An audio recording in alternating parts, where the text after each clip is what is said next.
There's a quiet belief that sometimes settles in as we grow older, that the most beautiful chapters of our story have already been written, that the big moments, the joyful surprises, the discoveries, those belong to the younger versions of ourselves. But what if that's not true? What if life still has gifts tucked away for you? What if joy can arrive later, when you least expect it and when you most need it? Today, I want to share some stories, real stories, stories of people who found purpose and love, not in the spring of life, but in the autumn. These stories are reminders that the soul never truly retires, that sometimes the later chapters of our lives are the ones that hold the most peace, the deepest healing, the softest kind of joy. Chapter 1, New Beginnings at Any Age. Lillian was 72 when she first picked up a paintbrush. Her husband had passed away a few years earlier. Her days were long and quiet, filled with memories and silence. One morning, while cleaning out the attic, she found an old set of watercolor paints. They had belonged to her daughter, who had moved across the country decades ago. On a whim, Lillian sat down at the kitchen table, dipped the brush in water, and started painting. That one small act turned into a daily ritual. Colors on paper, soft music in the background, hours of peace. She didn't think she was very good, but she felt something inside her waking up. A year later, her granddaughter posted one of her paintings online, and people started asking to buy her work. At 70, Lillian opened a small online shop. Her days are still quiet, but now they are filled with color and purpose. Trying something new doesn't have to be grand. It just has to be yours. Whether it's painting, writing, gardening, learning the piano, or even just learning how to use a smartphone, beginnings are always waiting. And sometimes they begin with something as simple as curiosity. Chapter 2, Finding Love in the Golden Years. Henry and Margaret met in a community gardening group. Both had lost their spouses years earlier. They were content in their routines. Gardening gave them peace. The soil, the sun, the rhythm of planting and growing. It was healing. At first, it was just friendly conversation. Then it turned into sharing coffee after the gardening session, then walks, then dinners. At 78 and 75, they fell in love. Not the kind of love filled with fireworks and frantic energy. It was a calm love, a deep, knowing love. A love that held space for grief and hope at the same time. They got married under a canopy of trees, surrounded by friends, family, and the flowers they had grown together. Love does not expire. It doesn't disappear with time. It simply waits for safety, for readiness, for space. If your heart has endured loss, please know it can also endure love again. Whether romantic or platonic, connection is still possible. Sometimes even more meaningful because it comes with such hard-won wisdom. Chapter 3, Rediscovering Purpose. Thomas was a retired high school teacher. After decades of teaching, he found himself at home, unsure of what to do with his days. His wife suggested he volunteer at the local community center. At first, he was hesitant. He felt too tired, too old, but he gave it a try. Every Tuesday and Thursday, he helped kids with their homework. He showed them how to read Shakespeare, how to solve equations, how to believe in themselves. One day, a boy looked up at him and said, "I want to be a teacher like you." In that moment, Thomas felt something shift. A quiet fire lit inside him. He was needed. He was still shaping lives. Retirement hadn't ended his purpose. It had just redirected it. When we give, we grow. Purpose doesn't have to come from a paycheck or a title. It comes from doing something that makes you feel alive, that reminds you that you still have something valuable to offer. Because you do. You absolutely do. Chapter 4, Healing and Peace After Long Struggles. Elena hadn't spoken to her son in nearly 20 years. A misunderstanding, harsh words, wounds that neither of them knew how to tend to.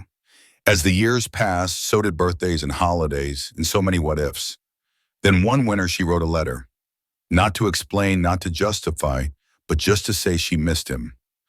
3 weeks later, she got a reply, a single page. It ended with the words, I miss you too. They met at a small cafe and cried more than they spoke. Now they talk every Sunday. There's still pain, yes, but also peace, the kind that comes from putting down the burden of anger and picking up the fragile hope of forgiveness. Healing isn't always neat, it isn't always fast, but it is possible. Sometimes all it takes is one small act of courage, one step toward the person you love. Whether it leads to a full reconciliation or just quiet understanding, it's a gift worth reaching for. Because peace is a form of joy too. Chapter 5. Joy in Simple Things. Every morning, Ruth walks the same path through the woods behind her home. She carries a notebook and a thermos of tea.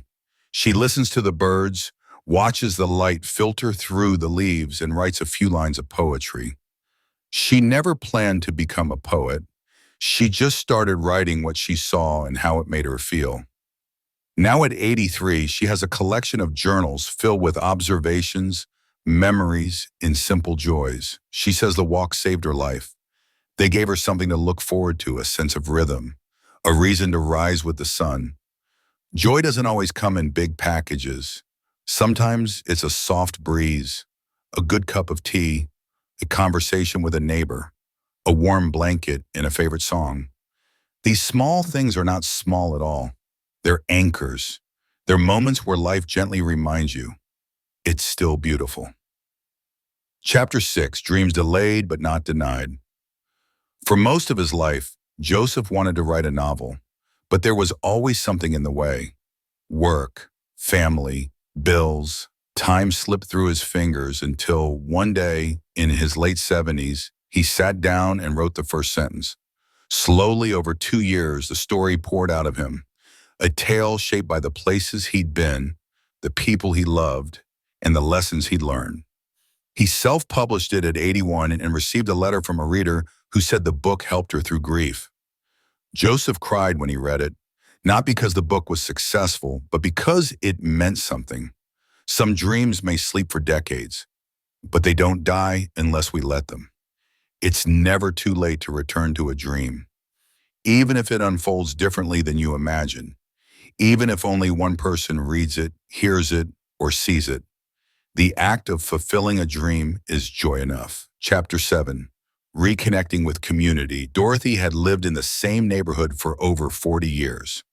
But after her husband passed and her children moved away, she felt invisible. One day she saw a flyer for a neighborhood potluck. She almost didn't go. But something inside her said, try. That night she met a group of women who welcomed her like an old friend. They started a weekly dinner club, then a monthly book exchange. Now they take walks together, cook for each other, and celebrate birthdays like teenagers. Dorothy says she feels younger now than she did at 60. We are not meant to be alone. Community doesn't have to be large. It just has to be real. A handful of people who see you, hear you, miss you when you're not there. If you've been feeling disconnected, it's okay to take the first step. Your people might be waiting for you just around the corner. Chapter 8, The Journey That Changed Everything. After retiring at 70, Nora felt lost. Her days stretched out like blank pages, quiet and predictable. Her husband had passed 2 years before, and her children were grown with lives of their own. One evening, she sat scrolling through old travel photos, the kind taken decades ago, when everything still felt open and full of possibility. A thought came to her, clear and sudden. What if I went back? The next week, she booked a solo trip to Italy, a place she had always dreamed of but never made time for. At first, it felt overwhelming, but soon something inside her awakened. She wandered cobbled streets, learned to order coffee in broken Italian, took long walks through museums, and spoke with strangers who became friends. On a quiet afternoon in Florence, she wrote in her journal, "I'm not done discovering myself." Nora came home changed, not because of the sights, but because of the courage it took to say yes to herself. She now travels twice a year, not to escape her life, but to expand it. She says the world feels wide again. Joy sometimes comes when we step outside the life we've grown used to. It reminds us that there are still plays we haven't seen, people we haven't met, and parts of ourselves we haven't fully known. You're never too old to explore, and sometimes what you discover isn't just a new city, but a new version of you.